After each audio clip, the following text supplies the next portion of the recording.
Parliament ఎన్నికల ముందు తెలంగాణ బీజేపీలో వలసల జోరు పెరుగుతోంది. తాజాగా వర్ధనపేట మాజీ ఎమ్మెల్యే ఆరూరి రమేష్ బీజేపీ తీర్థం పుచ్చుకున్నారు. కేంద్ర మంత్రి కిషన్ రెడ్డి సమక్షంలో కమలం కండువాను కప్పుకున్నారు. నరేంద్ర మోదీ ఆధిపత్యంతో రాష్ట్రంలో పార్టీని మరింత బలోపేతం చేయడానికి కృషి చేస్తామన్నారు. మరోవైపు తెలంగాణలో చేరికలు చూస్తుంటే వచ్చే పార్లమెంట్ ఎన్నికల్లో కమలం జెండా ఎగరవేయబోతుందన్నారు కిషన్ రెడ్డి.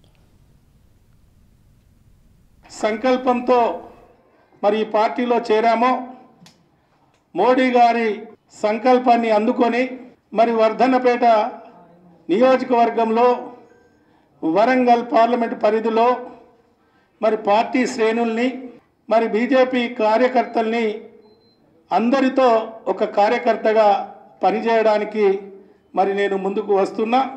మరి ఈ దేశ సంరక్షణ ఏదైతే ఉందో, ఈ దేశ భద్రత ఏదైతే ఉందో, మరి మోడీ గారి నాయకత్వంలో మరి 10 సంవత్సరాలుగా బ్రహ్మాండంగా పాలన అందించిన ఒక అవినీతి రహిత పరిపాలనలో మరి ఈ దేశం ముందుకు పోతున్న తరుణంలో మరి వారి నాయకత్వంలో పనిచేయడానికి నాతో పాటు వచ్చిన మీ అందరికీ కూడా నేను చేతులెత్తి నమస్కరిస్తూ